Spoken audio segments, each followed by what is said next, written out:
वो एक दिन जंकुक की किस्मत इस तरह बदल देगा ये तो जंकुक को खुद भी नहीं पता था। उस दिन की शुरुआत होती है जब जंकुक बहुत ही ज्यादा खुशी से उठते हैं। और क्यों ना उठें, आज उनके प्यारे से भाई की शादी जो थी।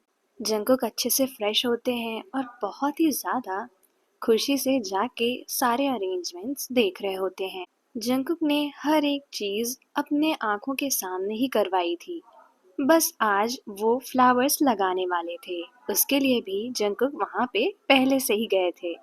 वो एक-एक फ्लावर पहले ही सेलेक्ट कर चुके थे और उसे कहाँ लगाना है ये भी उन लोगों को बता रहे थे। लेकिन जंकुक इतने प्यार से सबसे बात करते कि कोई उन्हें कभी भी कुछ बुरा कहता ही नहीं।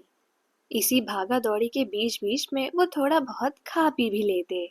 और तभी उनके पास उनके प्यारे भाई जिमिन का कॉल आता है जो उन्हें रूम में आने के लिए कह रहे होते हैं क्योंकि उन्हें जंकुक से कुछ बहुत ही ज्यादा जरूरी बात करनी थी। वैसे तो जंकुक शादी की तैयारियों में काफी ज्यादा बिजी होते हैं, लेकिन फिर भी सारे काम छोड़कर वो भागते हुए अपने भाई के रूम में जाते हैं। और जैसे ही वो दरवाजा खोल के अंदर आते हैं तो वो देखते हैं कि जिमिन काफी ज्यादा टेंस्ड है। तो वो उनसे पूछते हैं कि क्या हुआ, तुम्हारी ड्रेस में कोई खराबी या फिर कोई चीज जो टाइम पे नहीं आ पा रही है, तुम परेशान क्यों हो?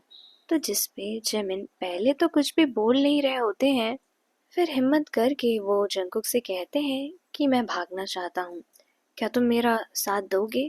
तो ये सुन के जंकुक बहुत ही ज्यादा शॉक्ड होते हैं क्योंकि उन्हें तो ऐसा लगा था कि जिमिन काफी ज्यादा खुश हैं। हाँ, ये बात सच है कि ये एक अरेंज मैरिज होने वाली है, पर फिर भी उनके घर वालों ने जिमिन से पूछा था कि क्या वो इस रिश्ते के लिए राजी हैं। तब तो जिमिन ने ऐसा कुछ भी नहीं कहा था कि वो ऐसी शादी नहीं करना चाहते हैं। तो अब क्या हो गया, जिसपे वो जिमिन को आराम से बिठाते हैं और उनसे बहुत ही नॉर्मल होकर पूछते हैं कि आखिर बात क्या है। और तुम एक बार हमारे घर वालों से बात करके तो देखो, क्या पता वो तुम्हारा साथ दे, पर बात है क्या, तुम मना क्यों कर रहे हो?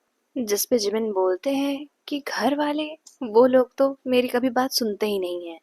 और तुम्हें क्या लगता है मैंने इस शादी से मना नहीं किया था? मैंने सबको बहुत ही ज्यादा बोला था कि मैं ये शादी नहीं करना चाहता हूँ, पर उन लोगों ने जबरदस्ती मेरी शादी इनके यहाँ तय कर दी। और मैं अभी तुम्हें नहीं बता सकता हूँ कि मैं यहाँ से भागना क्यों चाहता हूँ, पर मैं चाहता हूँ तुम मेरा साथ दो। तो जंकुक बोलते हैं कि घर वालों ने तुम्हारी जबरदस्ती शादी तय करी, पर तुम मुझसे भी तो कह सकते थे कि तुम्हें ये शादी नहीं करनी है। तुमने मुझे क्यों नहीं कभी बताया? जिस पे जिमिन काफी ज्यादा सैड हो जाते हैं और कहते हैं, जंकुक, तुम्हें पता है ना तुम मेरे लिए कितने ज्यादा जरूरी हो। तुम बाहर पढ़ाई कर रहे थे और मैं बिल्कुल नहीं चाहता था कि तुम्हें इतना सा भी कोई चीज प्रेशराइज करे। और इसके अलावा मुझे ये भी लगा था कि इतने दिनों में मैं कोई ना कोई सल्यूशन तो निकाल ही लूंगा, पर जब मुझसे चीजें संभाली नहीं गई तब मैंने तुम्हें कॉल किया। जंकुक, प्लीज क्या तुम मेरी मदद करोगे यहाँ से भागने के लिए? जिस पे जंकुक पहले तो सारी चीजें बस किसी तरह समझने की कोशिश कर रहे होते हैं, लेकिन फिर भी वो जिमिन को कहते हैं कि ठीक है, मैं तुम्हारी मदद करूंगा। उधर दूसरी तरफ जिमिन के होने वाले हस्बैंड पास वाले कमरे में ही तैयार हो रहे थे। और जब वो तैयार होकर बाहर आते हैं तो रास्ते में ही जिमिन का कमरा पड़ा था और उन्हें कुछ आवाज आती है, जिसके बाद जंकुक और जिमिन के बीच हुई सारी बात वो सुन लेते हैं और सिर्फ एक स्mirk करके वहां से चले जाते हैं। उधर जंकुक अपने एक बहुत ही ज्यादा खास दोस्त जिन को कॉल करते हैं और उन्हें सारी बातें शॉर्ट में समझाते हैं और बस इतना कहते हैं कि किसी तरह तुम एक कार का इंतजाम कर दो जिसे हमारे घर में कोई भी ना जानता हो, और उसके बाद जल्दी से ये वेन्यू पे आ जाओ और यहाँ से जिमिन को लेके कहीं दूर चले जाओ। जिस पे बीच में ही टोकते हुए जिमिन कहते हैं कि मेरे साथ कोई और भी जाएगा। अब ये सुनने के बाद जंकुक को थोड़ा सा अजीब तो लगता है, लेकिन फिर भी वो अपने दोस्त जिन को कहते हैं कि जिमिन जिसको भी बोले साथ ले जाने के लिए तुम उसे भी साथ ले लेना, लेकिन प्लीज अब जल्दी से आ जाओ। जिस पे जिन बोलते हैं कि तुम बस मुझे 20 मिनट का टाइम दो, मैं तुरंत ही किसी भी कार का इंतजाम करता हूँ। इसके साथ-साथ जंगकुक के मन में ये चीज़ें भी चल रही होती हैं कि आखिर वो अपने पेरेंट्स और बाकी सब लोगों से कहेंगे क्या कि जिमिन गए कहाँ? लेकिन अभी उनके लिए ये ज़्यादा ज़रूरी था कि उनका भाई खुश रहे। और वो जिमिन से एक और बात भी कहते हैं कि तुम जब सेफली यहाँ से बाहर निकल जाना, तब मुझे ज़रूर पूरी बात बताना। जिस पे जिमिन भी उनसे ये वादा करते हैं। इसके बाद वो जिमिन को थोड़ी देर के लिए अकेला छोड़कर बाहर थोड़ी और चीज़ें देखने जाते हैं ताकि ऐसा लगे कि सब कुछ नॉर्मल है। और फिर जब जंकुक के पास जिन का कॉल आता है कि वो बस वेन्यू के पास ही खड़े हैं, अंदर नहीं आ सकते हैं वरना सबको शक हो जाएगा। जिस पे जंकुक बोलते हैं कि तुम वहीं रहो, मैं जिमिन को चुपके से लेकर वहां पे आता हूँ। उसके बाद भागते हुए जंकुक जिमिन के कमरे में जाते हैं और उन्हें जल्दी जल्दी वहां से चलने को बोलते हैं। लेकिन जिमिन ने ना तो अपना फेस कवर किया था, ना ही कुछ सामान पैक किया था ले जाने के लिए। तो जंकुक बोलते हैं, तुम क्या ऐसे जाने वाले हो? तो जिमिन बोलते हैं, तो कैसे जाया जाता है? तो जंकुक बोलते हैं, अरे मेरे प्यारे भाई, तुम इतने ज्यादा मासूम कैसे हो सकते हो? तुम्हें क्या दुनिया की कुछ भी खबर नहीं है? और उसके बाद जल्दी से वो जिमिन का चेहरा एक दुपट्टे से कवर करते हैं और जल्दी जल्दी भागकर एक छोटे से बैग में उनके लिए दो चार कपड़े रखते हैं, थोड़ा सा कैश निकाल के रखते हैं और एक दो और जरूरत की चीजें रख कर उन्हें हाथ में देते हैं और कहते हैं ऐसे भागा जाता है। तो जिमिन उस टाइम पे भी मजाक करते हुए कहते हैं, तुम पहले भाग चुके हो क्या जंकुक?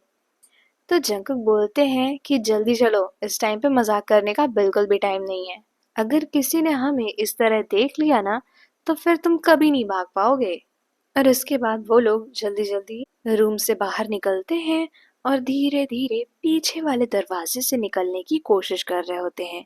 लेकिन तभी वहां पर जंकुक के एक रिश्तेदार आते हैं और वो पूछ रहे होते हैं कि जंकुक, तुम कहाँ जा रहे हो, वो भी पीछे के दरवाजे से?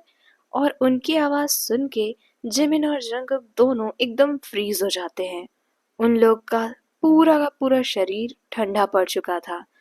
फिर भी वो लोग पीछे मुड़कर देखते हैं और जंगकुक एकदम नॉर्मल होने की एक्टिंग कर रहे होते हैं, पर असली में वो बिल्कुल भी नॉर्मल नहीं थे। उन दोनों की धड़कनें इतनी तेज थी कि उन दोनों को साफ साफ सुनाई दे रही थी। तो जिस पे जंगकुक थोड़ा सा बात को संभालते हुए कह रहे होते हैं कि यहाँ पीछे के साइड अभी कोई भी सजावट नहीं हुई है ना, इसलिए मैं देखने आया था कि यहाँ पे कैसी सजावट करी जा सकती है।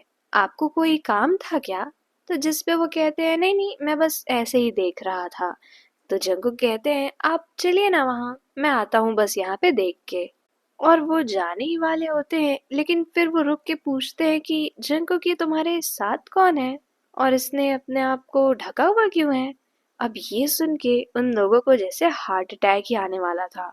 लेकिन फिर भी जंकुक थोड़ा सा बात संभालते हुए कहते हैं, अरे ये यही तो सजावट करने वाले हैं, देखिए बैग भी ले आए हैं अपना सजाने के लिए। और वो क्या है ना, आजकल का थोड़ा ट्रेंड है अपने आप को थोड़ा छुपा के रखने का, इसलिए इन्होंने अपना चेहरा छुपाया हुआ है। आप प्लीज चलिए ना, मैं यहाँ पे थोड़ा सा काम करके आता हूँ, फिर मुझे और भी काम है। और इसके बाद जैसे ही वो वहां से जाते हैं, वो दोनों थोड़ी सी सुकून की सांस लेते हैं और फिर पीछे वाले गेट से निकल के जंकुक जिमिन को जिन के हवाले कर देते हैं और कहते हैं कि इसे किसी बहुत ही सेफ जगह लेके जाना। तो जिन कहते हैं, तुम बिल्कुल भी टेंशन मत लो, तुमने इन्हें मेरे हाथों सौंपा है, मैं इन्हें सबसे सेफ जगह लेके जाऊंगा। और उसके बाद जिमिन को एक आखिरी बार हक करके वो वहां से चले जाते हैं।